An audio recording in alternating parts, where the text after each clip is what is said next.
Bonjour, bonjour. Après 40 minutes de marche depuis Holloway Station, c'est-à-dire qu'en fait Londres c'est un peu fait comme les racines d'un arbre, c'est-à-dire que tu peux aller de certains points, mais par contre comment dire, les racines ne se joignent pas entre elles. Du coup j'ai dû m'arrêter à une station et marcher parce que j'ai été trop nul pour trouver eh bien, le bus qui allait justement à Arkway Station, qui se trouve près eh bien, de Highgate Cemetery, enfin plutôt là ça va être le Waterloo Square ou parc, je sais plus, qu'aujourd'hui nous allons visiter, et ça m'a l'air très très joli pour l'instant. Take courage. Merci les gars, très gentil, bonne idée. Bon, normalement ça devrait pas se trouver trop loin si on va pas raconter des conneries. Ah ben voilà.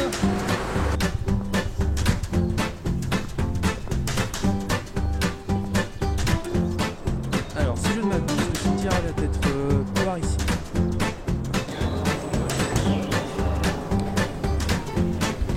Ouh, mais attends, hey. Ah mais voilà, c'est vrai en fait. Ah ouais, il y a deux côtés en fait, il y a ouest, est, je crois que c'est ça. Parce que ouais. Alors, qu'est-ce qu'on a là?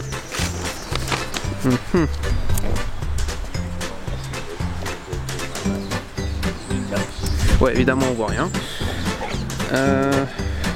Est-ce qu'on me dit où je suis? Je crois que l'entrée se trouve bien ouais. Dans ce cimetière, il y a environ 17 000 tombes.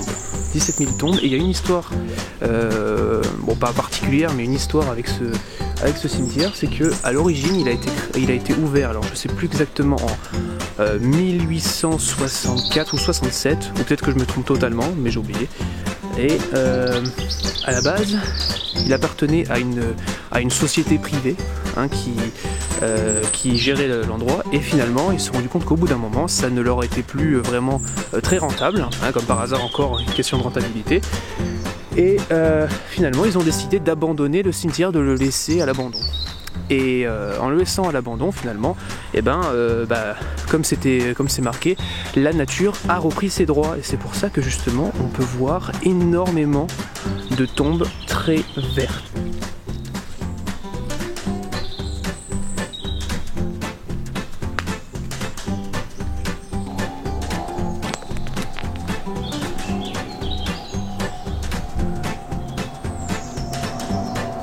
Ah mais franchement, un truc à faire, ça serait de venir ici se balader avec une torche ou avec une lampe torche la nuit. Alors ça serait tellement génial.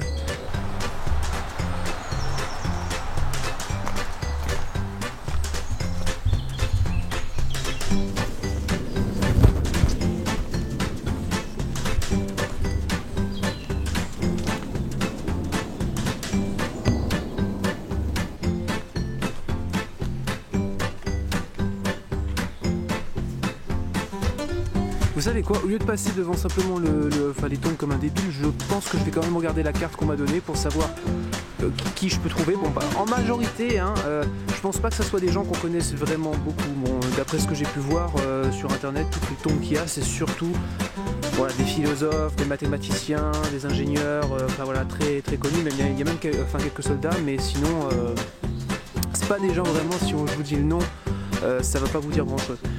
Bon, bah c'est dingue, hein, même dans la mort, on n'est pas égaux. Hein. Ah, y a ceux qui n'ont pas les moyens. Hein, bon, après, il y a ceux hein, qui se font des belles tombes en pierre. Hein, voilà. Hein, tant pis. Alors, où est-ce que je vais aller, moi?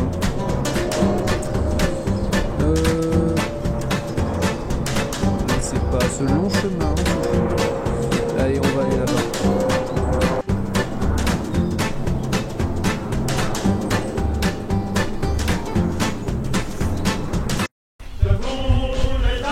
Et les gars, j'ai trouvé un copain. Ah ou pas, ou si. Ah ouais, je crois que c'est lui, ouais. Ouais, en même temps, vu la taille, je pense que ça ne peut qu'être lui. That's my favorite. Oh yeah, that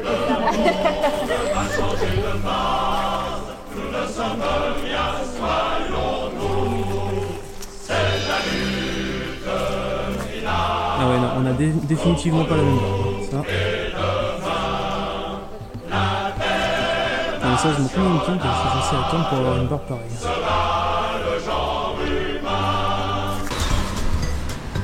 So it's really, really plain.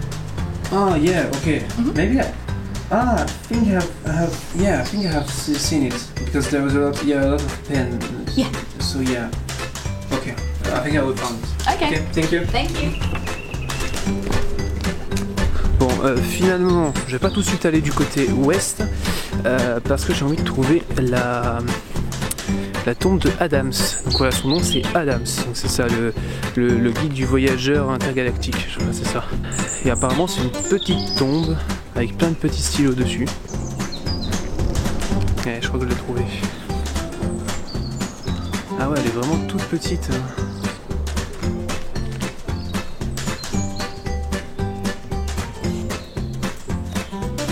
Maintenant, on s'attaque au côté ouest, sans me faire écraser.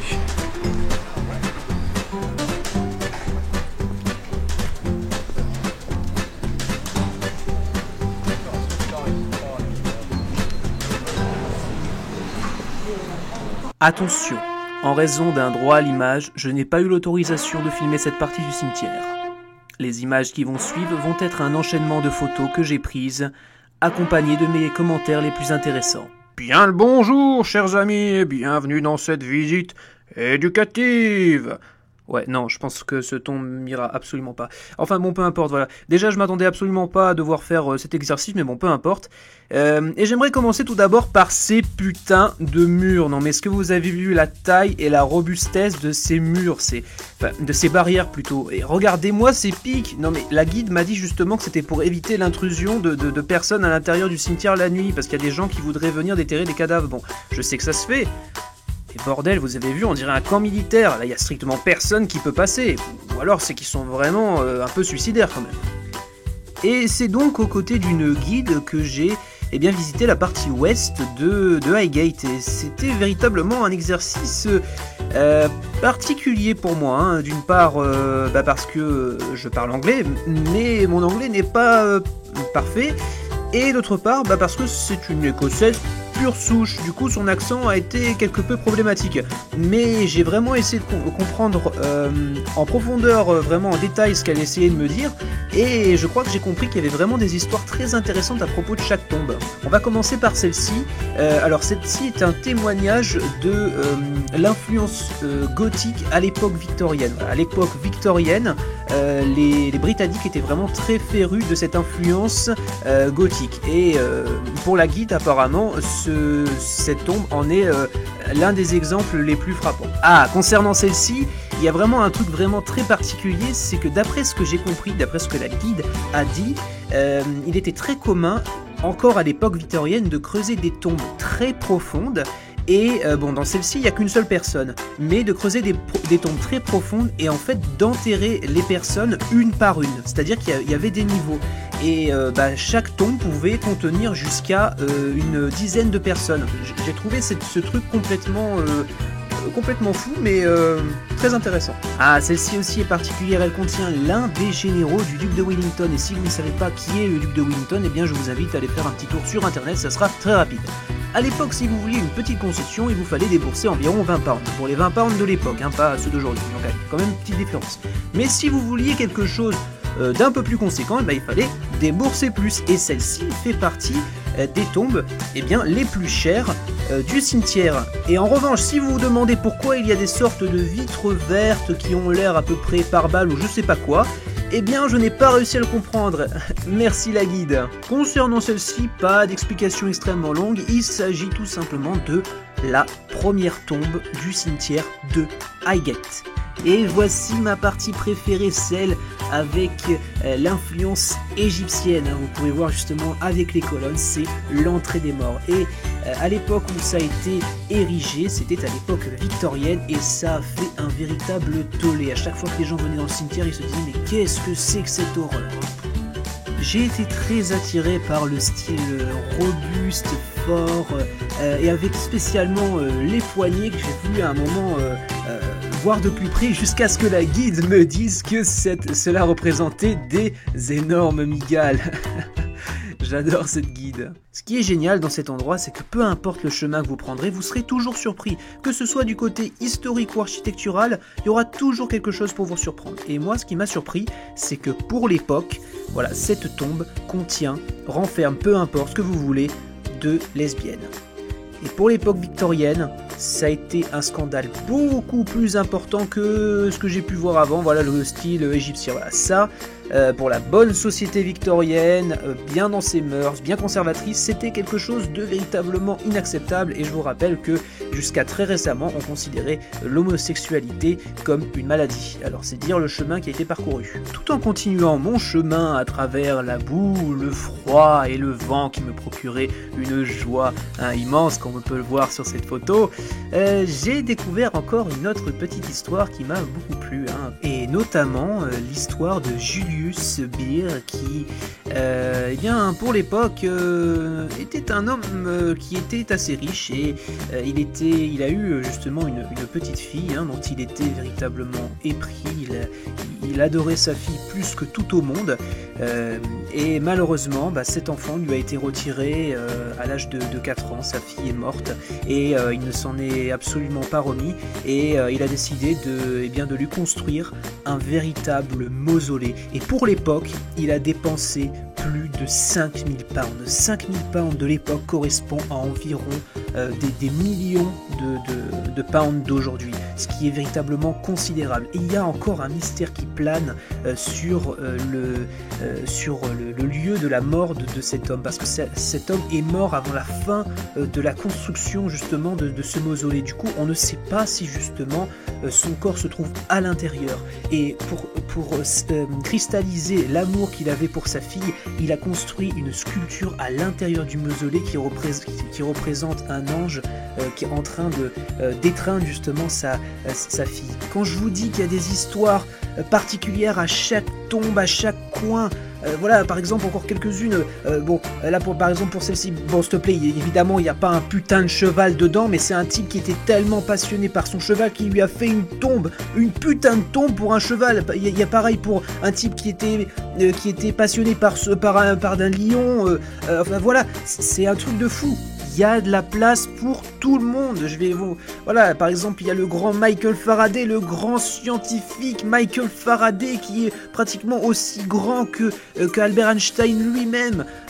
C'est maintenant, là récemment, comme preuve d'ouverture d'esprit, là il y a un mausolée, pour des musulmans. Voilà, c'est pour vous dire.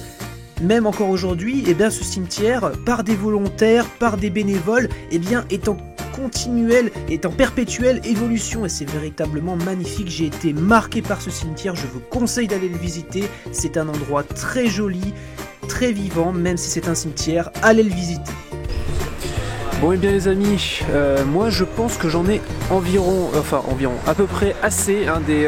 J'ai vu assez de tombes pour environ une dizaine d'années, voire une vingtaine d'années je pense. C'était vraiment très intéressant. Là maintenant je m'en vais des tombes. Là c'est fini. C'était vraiment franchement très très intéressant. Bon malheureusement voilà, je n'ai pas pu filmer à l'intérieur, mais j'ai pris plein de photos franchement il y a des histoires vraiment très très intéressantes dans ce cimetière, truc auquel tu t'attends vraiment pas du tout. Il y a des personnages vraiment atypiques et tu te rends vraiment compte en fait de ce que un cimetière, ce cimetière a pu devenir, parce qu'à la base c'était censé simplement, voilà, comme je l'avais dit, être un truc totalement privé et simple, et après ça a été abandonné et ça a été repris, et après tout le monde a commencé à y venir et waouh, t'as vraiment ces trucs là-bas, mais t'as des styles totalement différents et en plus ça correspond à chaque époque. Voilà, donc voilà, c'était vraiment, vraiment intéressant. Merci de m'avoir suivi dans cette vidéo. J'espère que ça vous a plu, hein, parce que moi je me suis vraiment bien amusé à visiter tout ça. Du coup, à la prochaine. Je me demande ce que je vais bien pouvoir visiter après.